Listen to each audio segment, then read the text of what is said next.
사도행전 16장 30절에 34절 우리 한 목소리로 합독하여 읽습니다.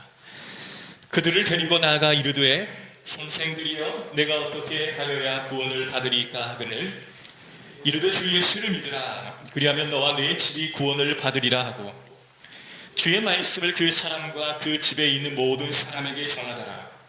그 밤 그 시각에 간수가 그들을 데려다가 그 맞은 자리를 씻어주고 자기와 그 온 가족이 다 세례를 받은 후 그들을 데리고 자기 집에 올라가서 음식을 차려주고 그 온 집안이 하나님을 믿음으로 크게 기뻐하니라. 아멘.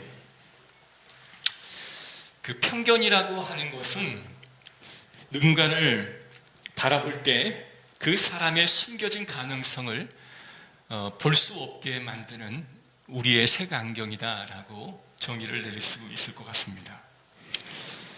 우리는 누군가에 대해서 편견을 갖기가 굉장히 쉽습니다.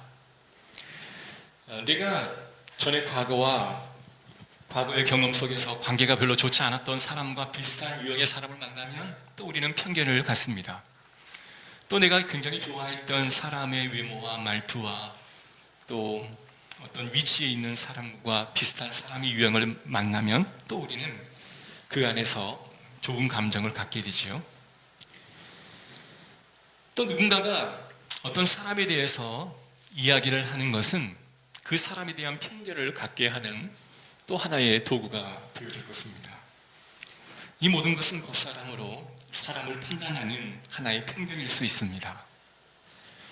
실험 하나를 했었습니다. 길을 지나가는 사람들에게 세 사람의 사진을 보여주면서 이 세 사람 중에 피아니스트가 아닌 한 사람을 지목해 주십시오 라고 질문지를 돌렸습니다.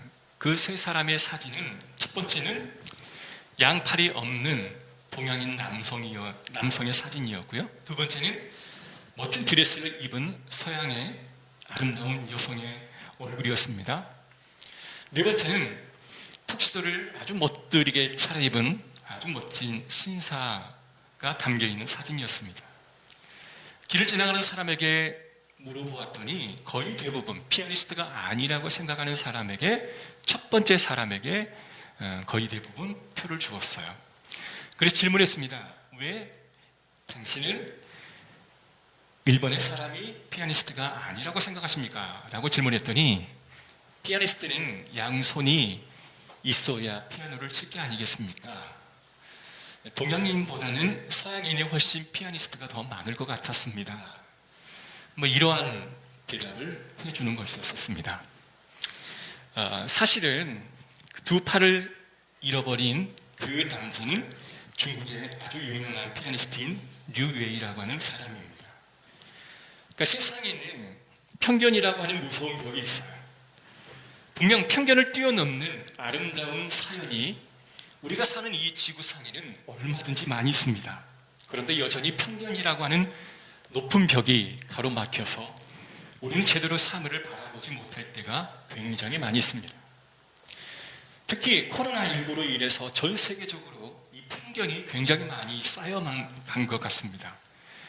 최근에 유럽에서 이 동양인이라고 하는 이유 때문에 유럽 사람들에게 폭행을 당하는 일들이 비일비재하게 많아졌습니다. 왜 그럴까요?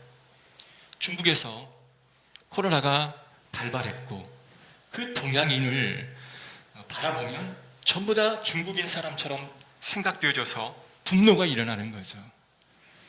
중국 사람만 아니었다면 그들이 이 코로나를 전파하지만 않았더라면 이렇게 가정도 힘들지 않을 거고 삶도 어렵지 않을 텐데 너희들 때문에 내가 이렇게 고통을 당하고 있어. 그렇게 생각하다 보니까 이 동양계의 아시아 사람을 바라보면 화가 올라오는 거죠. 그래서 길을 걸어가다가도 그 사람을 집단으로부터 하게 되고 또 아시아 사람에게 또한 불이익을 주는 그런 일들이 비일비재하게 많아졌다라는 겁니다. 우리가 편견이라고 하는 이 높은 벽이 우리 삶의 현장에서 굉장히 많이 있음을 우리는 인식하고 있습니다. 한국에 오래전에 인기가 있었던 남자의 자격이라고 하는 합창단 프로그램이 있었습니다. 가수 중에 부활의 리더였던 김태원이라고 하는 사람이 지휘를 맡고 청년 합창단을 이제 조성을 해서 이 세상에 가장 편견이 심한 곳이 어딜까 생각해 보니 이 소년원 감호소였습니다. 그래서 그 감호소에게 가서 공연을 해주자 이런 프로젝트를 세우고 그들이 열심히 공연을 준비하였습니다. 여러분 형무소나 구치소를 또한 소년원을 가보신 분은 알겠지만 그 굉장한 무거운 그런 기운이 있습니다.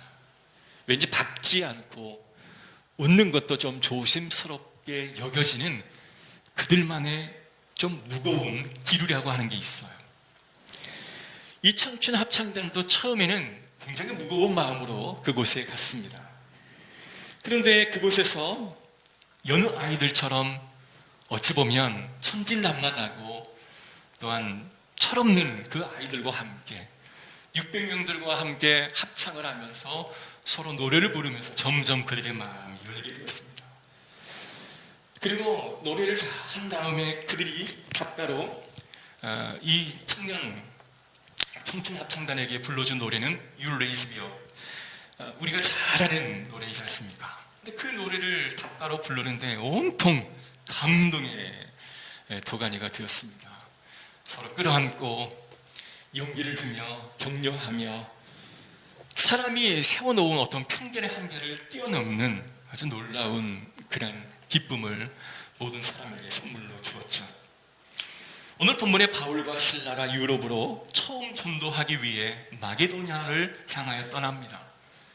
그 마게도냐 안에 있는 성이었던 빌립보 첫 성에 도착합니다. 안식일에 그 당시 여자들은 정기적으로 기도 장소에 모여서 함께 기도를 하였었습니다. 그때 바울과 실라는 그곳에 머무는 많은 여성들 중에 유독 루디아에게 관심이 갔고 그 루디아는 사도 바울을 통해 많은 은혜를 받고 그를 자신의 집으로 초대를 하여서 온 가족이 복음을 전해 듣고 그 복음을 전해주는 사도 바울이 보고가 되어서 성령께서 그들의 마음이 활짝 열리게 하고 그 마음속에 주의 복음을 심기우게 됩니다. 그리고 그 가정이 온통 다 예수 그리스도를 영접하고 구원을 받는 놀라운 기적이 일어나게 되는 것이죠. 그래서 빌립보의 첫 성이 주의 복음을 전해 듣는 유럽의 첫 도시가 되었고 그 빌립보 교회는 유럽의 첫 교회가 되었음을 우리는 잘 알고 있습니다. 그런데 두 번째 사건은 16절에 우리가 기도하는 곳에 가다가 점치는 귀신 들린 여종 하나를 만나니 정으로 그 주인들에게 큰 이익을 주는 자라. 자, 루디아의 빌립보 가정교회에서 지내던 바울과 실라가 기도하기 위하여 강둑을 통하여 이동하던 중에 점을 치며 돈을 벌고 또 그의 주인에게 돈을 줄 수 있는 그 여종을 만나게 됩니다. 근데 이 만남을 통해서 아주 놀라운 사건이 일어나게 되죠. 귀신 들린 그 여종은 바울의 일형을 보면서 쫓아다니며 소리를 칩니다. 17절 그가 바울과 우리를 따라와 소리질러 이르되 이 사람들이 기울기 높은 하나님의 종으로서 구원의 길을 너희에게 전하는 자나 소리를 쳤습니다. 여러분 나쁜 소리가 아니라 참 좋은 말이죠. 여러분 동네에 어떤 점쟁이가 제가 길을 지나가는데 여러분 보십시오. 이 열리문교회 조인서 담임 목사님은 정말 능력이 뛰어나고 내가 보증하건대 이 사람은 하나님이 인정하는 사람입니다 라고 했다면 어땠을까요? 당시 이 귀신에게 점을 치던 사람들에게 있어서 모든 결정권을 내어주던 당시의 문화와 풍토를 우리가 이해한다면 그 점을 치는 그 여인에게 하는 그 소리를 들은 많은 사람들은 상당히 바울과 이 신라의 일행에 대한 좋은 선입견을 가질 수 있을 것입니다. 그러나 사도 바울은 이것이 성령을 통해서 주시는 하나님의 음성이 아니라 악한 사단을 통해서 주는 음성이기에 그것이 복음을 가장한 소리라 할지라도 사람들에게 복음을 증거하는 소리라 할지라도 그것이 몹시 괴롭게 여겨졌었습니다. 여러분, 영적인 사람은 영의 소리가 아니면 그의 마음이 힘들어지게 되어지는 거죠. 사도 바울은 몹시 괴로워서 18절에 보면 바울이 심히 괴로워서 돌이켜 그 귀신에게 이르되 예수 그리스도의 이름으로 내가 네게 명하노니 그에게서 나오라 하니 귀신이 즉시 나오니라. 그러니까 바울이 너무 힘들었던 거죠. 그래서 즉시 명합니다. 귀신아, 예수의 이름으로 명하노니 그 여인의 몸에서 나오라 하니 귀신이 그 여인의 몸에서 나와 그 여인은 자유롭게 되어집니다. 귀신이 사도 바울에게 협력을 선언했지만 단호하게 그 협력을 끊어버렸습니다. 왜냐하면 그것은 하나님의 방법이 아니었기 때문에 그렇습니다. 세상 사람들도 복음에 관심이 있었던 게 아니라 귀신의 소리에 반응하여 사도 바울의 이야기를 들었다면 그것 또한 하나님의 방법이 아닌 것입니다. 어떠한 것이든 하나님의 소리와 사단의 소리는 정확히 구별해야 하는 것이죠. 이로 인해서 이 여인의 몸에서 귀신이 나간 다음에 이 여인은 자유로워졌지만 한편 곤란에 처한 사람이 발생합니다. 그 사람 바로 이 귀신 들린 여인을 통하여 돈벌이를 했던 주인이었습니다. 주인은 생각하기에 바울과 실라를 가만히 둔다면 자신의 수입원을 다 끊어놓을 테니 이 사람을 관가에 고발해야겠다라고 하고 고발을 합니다. 성경에 나오는 22절의 상관이라고 하는 표현은 당시 로마 군인이었을 것입니다.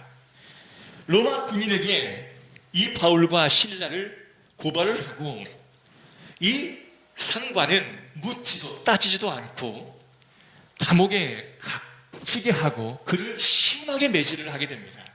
왜냐하면 그때 당시는 죄수를 다루는 방식이 바로 그러했기 때문에 그렇습니다. 여러분, 너무나 대조적인 상황 아닙니까? lydia가 복음을 들을 때 마음을 열어서 그는 주인이 바뀌게 되어집니다. 그리고 주 예수 그리스도를 믿고 세상으로 향하던 그의 관심이 이제는 예수 그리스도께로 향하는 놀라운 은혜의 역사가 일어났던 거죠. 그러나 귀신 들린 여인을 또한 몸에서 귀신을 쫓아내어주는 그 이유 때문에 고발을 당하는 그런 상황들, 어찌 보면 너무 대조적인 상황이었던 것입니다. 여러분, 무슨 날벼락일까요? 이런 상황을 바라보는 주변에 있는 사람들의 반응은 또한 어떠했을까요? 감옥에 갇히고 매를 맞다니, 아니 하나님을 증거하는 자가 이러한 어려움을 당한다니, 아마 이렇게 편견으로 비판을 하는 사람도 있었을 것입니다. 거봐라, 그럴 줄 알았어.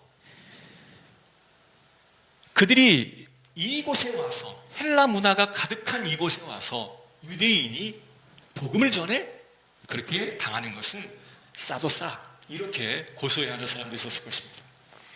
또는 어떤 사람들은 아니 내가 예수 그리스도를 믿는 그 이유 때문에 이렇게 감옥에 갇힐 수도 있겠구나 라고 도망가는 사람도 있었을 것입니다. 여러분, 세상 사람들은 이게 꿈이 아니라 실패라고 생각을 했던 모양입니다. 군포 서울 소노릉에 어느 한 40대 남성이 방문을 하게 됩니다. 그 남성은 그곳에 방문하여 많은 소노릉 그 죄수들에게 이렇게 입을 열었습니다. 저는 어렸을 때 너무 가난해서 교복만 입고 평생 살았습니다. 그러니 친구들이 교복만 입고 다니는 나를 놀리기 시작했습니다. 14살이 되어 학교 합창단에 가입을 하고 그 연습을 하러 가다가 건축자재에 그냥 발이 걸려 넘어진 바람에 앞니빨이 부러졌습니다. 그리고 제때 치료하지 못해 치열이 다 망가지는 어려움을 경험했습니다. 그리고 그 일이 있은 후에 4년 후에는 교통사고를 당하여 척추를 다쳐 학교를 더 1년 쉬어야만 했습니다. 친구들과 함께 다니지 못하고 1년을 더 쉬어야 하는 그런 상황 속에 얼굴은 망가지고 치열은 엉망이 되어진 나의 모습을 바라보며 사람들은 프랑켄슈타인이라고, 괴물이라고 놀려줬습니다. 그 따돌림이 너무 심해요. 나는 밤마다 울어야만 했습니다. 그러나 나는 결코 포기하지 않았습니다. 아르바이트를 하면서 대학에 진학을 했고 2001년도 2002년도에는 이태리 오페라 극장에서 창법을 공부하게 되었습니다. 그때 나의 평생의 동반자였던 여인을 만나 결혼하게 되었습니다. 그런데 그때 맹장 수술을 받기 위해 입원했다가 몸에 종양이 있다라고 하는 사실을 알게 되고 수술을 받고 복귀하였는데 또 자전거를 타다가 또 차에 치여서 이렇게 병원에 입원하게 되었습니다. 모든 게 엉망이었습니다. 8개월을 입원한 후에 의사 선생님은 나에게 이렇게 말합니다. 당신은 앞으로 더 이상 노래를 못할 수도 있습니다. 하루하루를 사는 게 고통이었습니다. 그러나 나는 희망의 끈을 놓지 않았습니다. 왜냐하면 나의 열정과 나를 지켜봐 주는 아내 때문이었습니다. 비록 카드빚은 쌓여가고 그리고 점점 상황은 어려워졌지만 그래도 나는 꿈을 버리지 않았습니다. 이 사람은 2007년도에 영국 스타 TV의 브리크스타 달란트에서 우승했던 여러분 잘 아시는 폴 포츠라고 하는 사람입니다. 그 사람이 3집 앨범을 홍보차 한국에 방문했을 때 한국 많은 관계자들이 어려움에 처한 당신과 같이 어려움에 처한 사람들에게 꿈과 희망을 좀 실어줄 수 없겠느냐라고 제안을 해서 그가 송년회 방문했던 것이죠. 그래서 거기서 멋진 공연도 하고 또 자신의 삶을 나누면서 많은 이야기를 그들과 함께 공유했습니다. 이 공연을 듣고 그의 이야기를 들은 19세 어느 한 학생은 이렇게 말합니다. 고통을 이겨내고 아름다운 노래를 부르는 모습이 정말 잘생긴 K-팝 스타보다 훨씬 더 멋진 사람이었고 공연이었습니다. 나도 그처럼 꿈을 꾸고 싶습니다. 라고 고백을 했어요. 또 어떤 남자는 이렇게 말합니다. 폴포츠의 노력에 박수를 보냅니다. 나도 과거에 친구를 따돌렸던 경험이 있는데 이제 내가 나아가면 그 친구에게 찾아가 용서를 구하고 싶습니다. 진심으로 사과를 하고 싶습니다. 이렇게 고백을 했다는 거죠. 사랑하는 성도 여러분, 감옥은 최악의 장소가 아니라 꿈의 장소임을 우리에게 다시 한번 일깨워 주는 것입니다. 우리가 죄를 지어서 감옥에 가지는 않았지만 폴포츠처럼 감옥과 같은 눈물, 좌절의 삶 속에서 거친 삶을 살아야 하는 사람들이 얼마나 많은지 모릅니다. 감정의 감옥, 그리고 영적인 감옥, 과거의 기억의 감옥, 감옥과도 같은 가족, 감옥과도 같은 부부, 감옥과도 같은 직장, 감옥과도 같은 그런 공동체 안에서 우리는 살아왔던 상처들과 아픔의 기억들이 꽤 많습니다. 옷을 잘 입고 돈이 많다고 해서 그 사람들이 꿈과 희망이 다 있는 게 아니라는 거죠.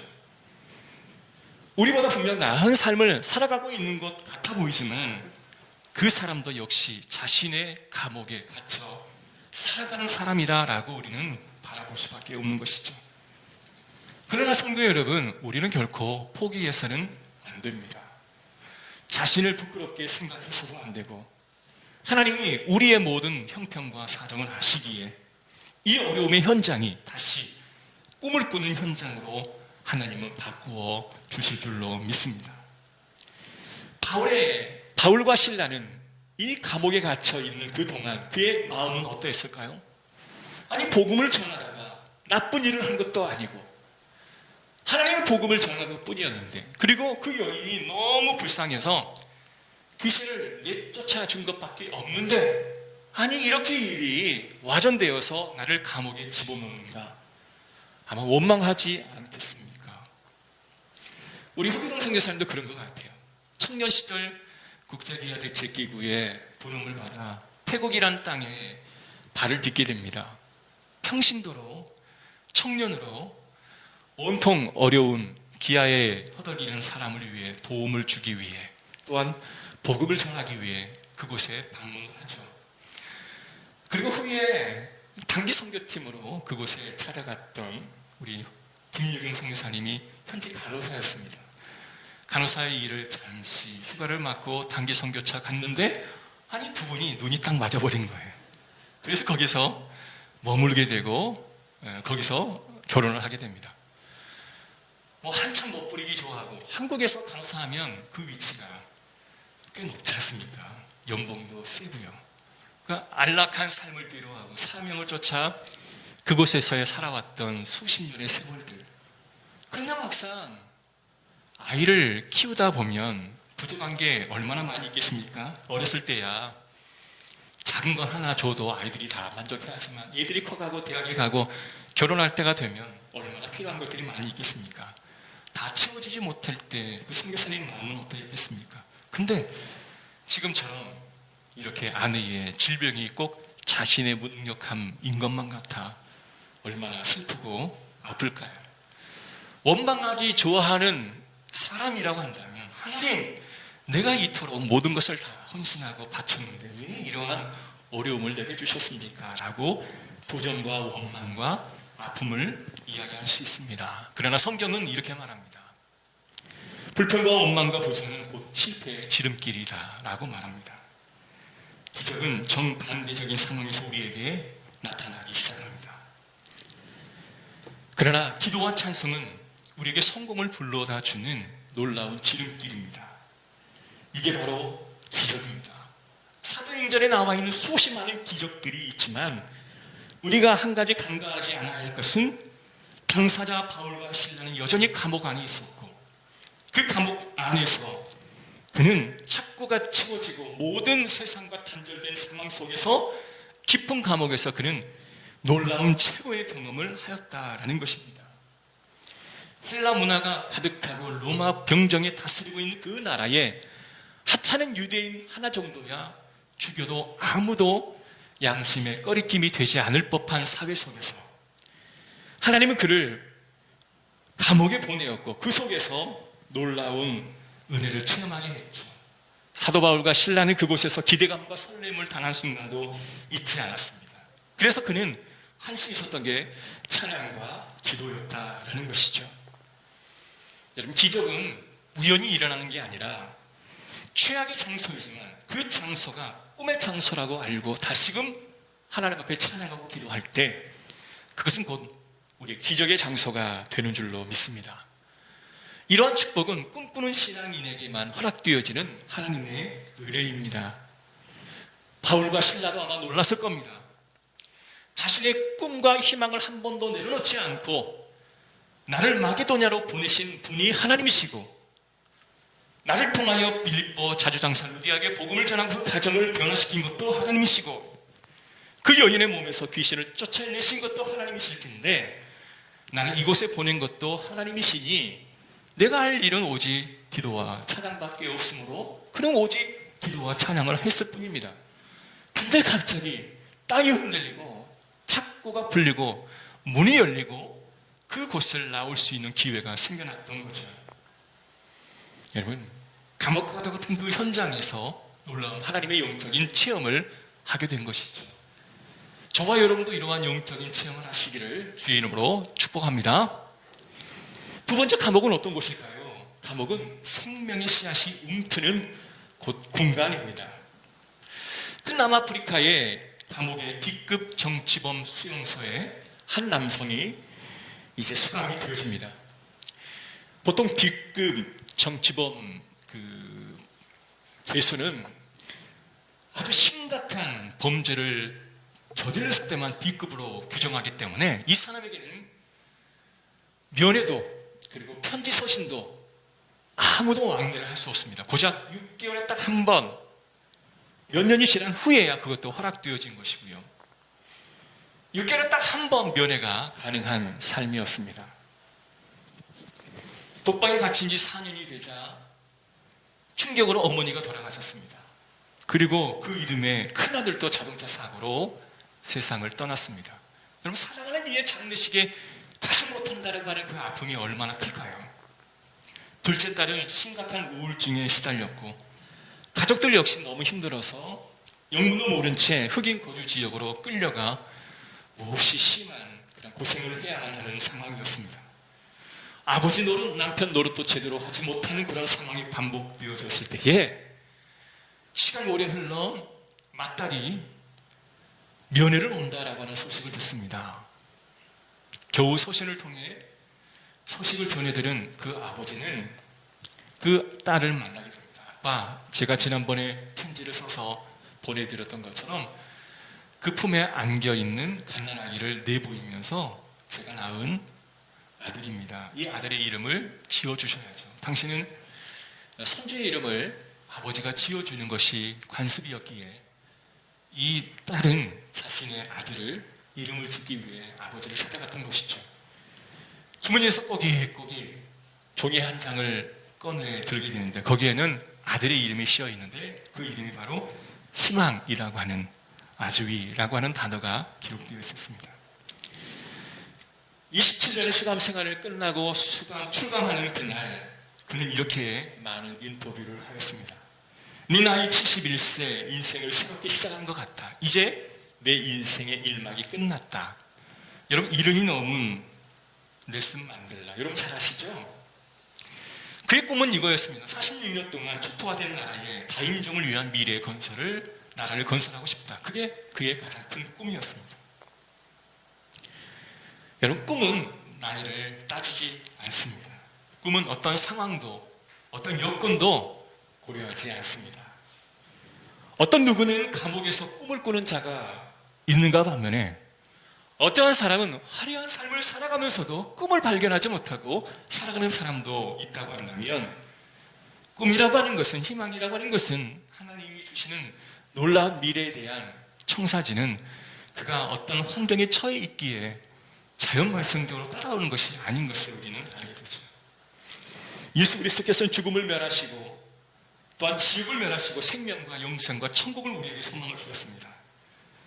어둠의 세력을 멸하고 다시금 생명의 소리를 듣게 하시려고 주님은 우리에게 노력을 하시는데 우리는 자꾸 어둠의 소리만을 듣습니다. 자꾸 세상이 말하는 어둠의 소리만을 자꾸 듣다 보니 하나님의 음성이 들려오지를 않는 거죠. 사도행전 오늘 16장 27절 29절 말씀 보면 바울과 신라가 찬양할 때, 기도할 때 옥문이 열립니다. 그리고 한참 만에야 간수가 잠에서 깨어나게 됩니다. 그리고 옥문이 열리고 죄수들이 다 도망간 것을 알고 내 몸을 상하게 하려고, 자결하려고 허락하는 그 순간에 뒤에서 아주 큰 소리가 들려오게 됩니다. 네 몸을 상하게 하지 말라. 우리가 다 여기 있노라. 이 소리는 이 간수에게 큰 희망의 소리로 다가왔습니다. 여러분, 어둠의 세력은요 자꾸 우리에게 포기하라 명합니다. 어둠의 세력은 자꾸 우리에게 너희 몸을 상하게 하라 라고 이야기합니다. 그래서 많은 사람들이 스스로 자살을 하고 스스로 안타까운 선택을 하는 것이고요, 분노에 이끌려 나도 어쩔 수 없이 폭력을 가하게 되고 사람에게 아픔을 주기도 하는 것입니다. 간수는 내 몸을 상하지 말라 하는 하나님의 영적인 음성을 듣습니다. 여러분, 이것이 축복입니다. 영적인 음성을 들을 수만 있다면 여러분, 이게 복인 줄 우리는 알아야 합니다. 30절에 보니까 그들을 데리고 나아가 이르되 선생이여, 내가 어떻게 하면 영생을 받으리이까? 주 예수를 믿으라. 그리하면 너와 내 집이 구원을 얻으리라. 극단적인 선택의 순간을 모면한 간수가 이제 바울과 실레에게 역으로 묻습니다. 어떻게 하면 구원을 받습니까? 죽음의 선택의 순간에서 하나님을 만난 뒤 그의 질문이 완전히 바뀌어지고 있는 것을 보게 되죠. 이전까지는 그는 이러한 질문을 했을 겁니다. 내가 어떻게 하면 좀 더 높아질 수 있을까요? 이 간수 생활에서 좀 더 책임자의 위치로 올라갈 수 있을까요? 그의 질문은 아주 단호하고 명확했습니다. 그러나 그가 죽음의 현장 앞에서 하나님의 음성을 듣고, 영적인 음성을 듣고 그의 질문이 바뀌었어요. 어떻게 하면 내가 구원을 받을 수 있겠습니까? 사도 바울이 했던 그 말, 주 예수 그리스도를 믿으라, 이 한마디 말씀이 그의 마음을 움직이게 하였습니다.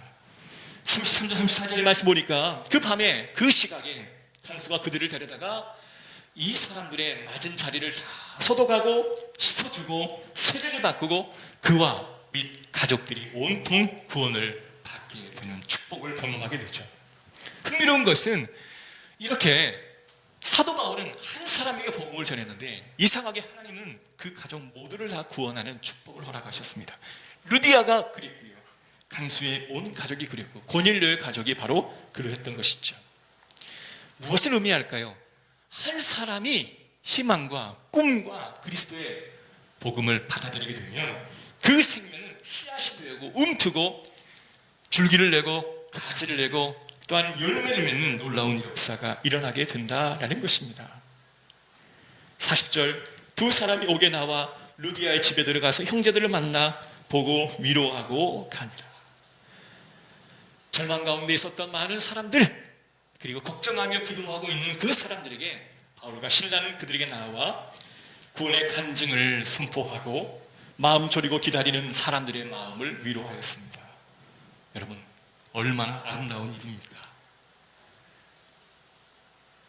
빌립보 루디아 교회는 이제 날개를 달게 되는 것이죠.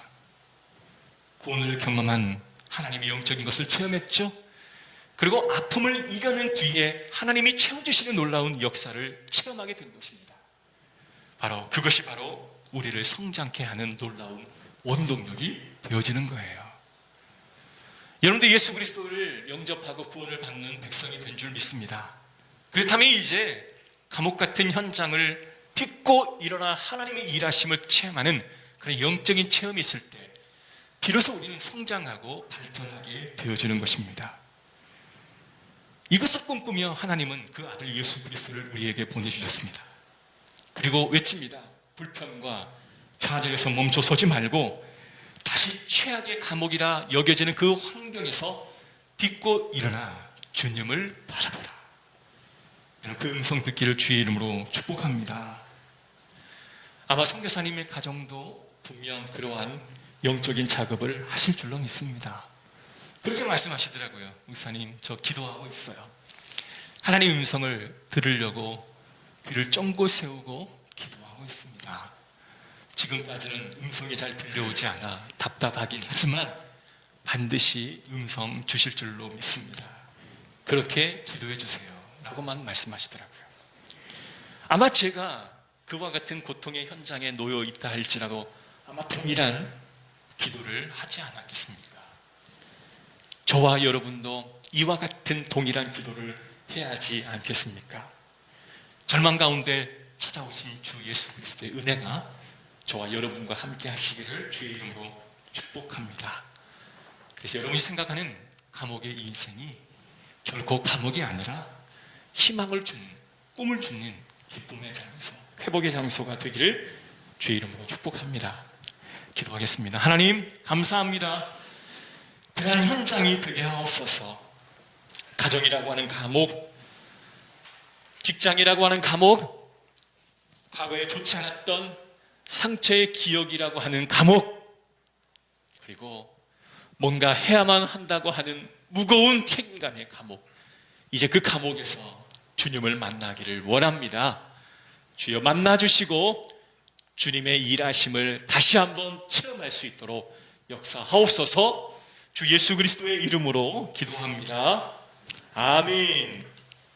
490장 찬양합시다.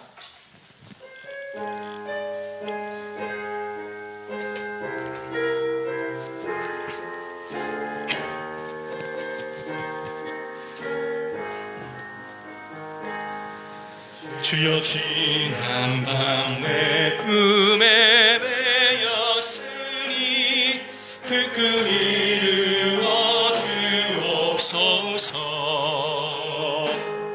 강과 아침의 계시로 보여주사 항상 은혜를 주옵소서.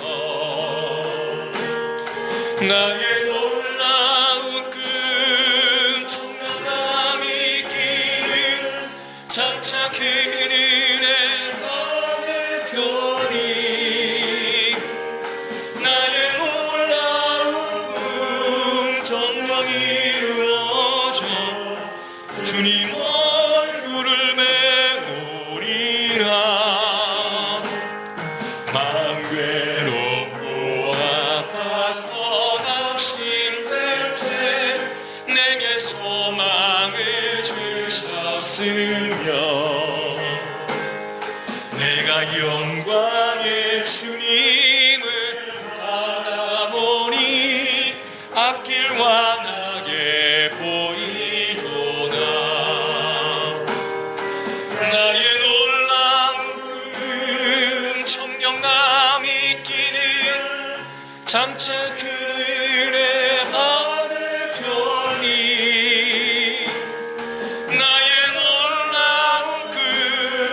정령 이루어져 주님 얼굴을 배우리라. 세상 풍조는 나날이 가라여도 나는 내 믿음 지키리니. 이생 살다가 죽음이 꿈 같으나 오직 내 꿈은 참되리라. 아멘. 나의 놀라운 꿈 청년 남이 끼는 장차 큰 은혜 받을 표니. 나의 놀라운 꿈 정령 이루어져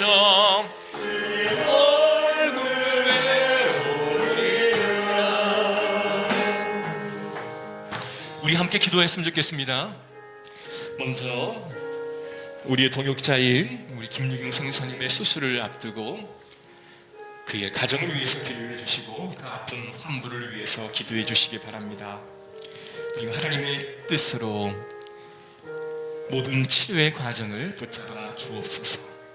또 특별히 현실 감옥이다라고 여기며 고통 가운데 있는 우리 성도들, 또 여러분 자신을 위해 기도하시기 바랍니다. 하나님, 이 현장에서 주님을 알고 주님의 음성을 듣게 하옵소서. 너무 고통스러워 몸을 해하려고 하는 그에게 네 몸을 상하게 하지 말라, 내가 다 여기 있노라. 그러한 희망의 음성 듣게 하옵소서. 그리하여 이제는 딛고 일어나 꿈꾸게 하시며 주님의 일하심을 목격하게 하옵소서. 우리 잠시 기도합니다. 자비로우신 하나님, 감사합니다.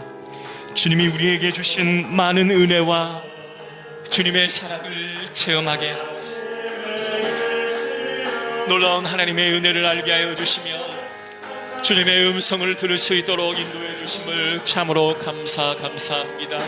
주여, 이제는 예수 그리스도의 은혜를 알게 하소서. 주여, 이제는 주님을 알게 하옵소서. 이제는 주님의 능력을 경험하게 하여 주시옵소서. 하나님, 감옥이나 여겨지는 이 현장에서 이제 딛고 일어나 하나님의 꿈을 발견하게 하소서. 네 몸을 상하게 하지 말라, 그 음성이 주님의 음성으로 다가오게 하옵소서. 주님의 음성으로 내 마음을 감동감화시켜 주시옵소서. 루디아에게 복음을 전하여 그 가정이 구원을 받는 역사도 있었지만 때론 심하게 매를 맞고 학대와 천대와 멸시를 당하는 그러한 아픔의 고통의 현장도 우리에게 찾아옵니다. 그러나 결국 하나님은 그러한 감옥에서 멋진 기적을 일으키시며 그 감옥에서 멋진 역사를 체험하게 하실 줄 믿사오니 오늘 우리가 머무르는 그 감옥과 같은 고통의 현장 속에서 주여 기적을 베풀어 주시고 치유케 하시고 다시 한번 일어설 수 있는 은혜를 허락하여 주시옵소서. 그리하여 예수 그리스도의 은혜를 경험할 수 있는 주의 백성들이 되게 하여 주시옵소서. 모든 것을 주님 앞에 드리며 이 모든 말씀 예수 그리스도의 이름으로 기도드리옵나이다. 아멘. 우리 다 같이 자리에 일어나셔서 우리 파송의 찬양을 드리겠습니다. 우리 함께 축복합시다. 한 주간도 그리스도 안에서 승리합시다.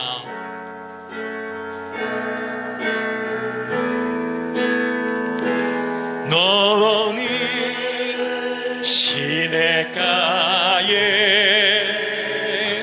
심은 나무라.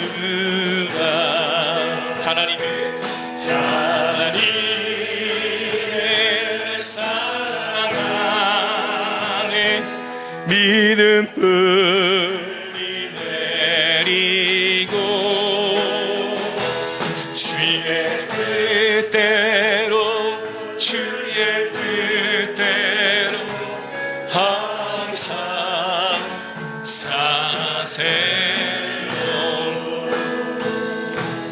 지금은 우리 주 예수 그리스도의 은혜와 하나님의 크신 사랑과 성령님의 가마교통 인도하심의 은혜가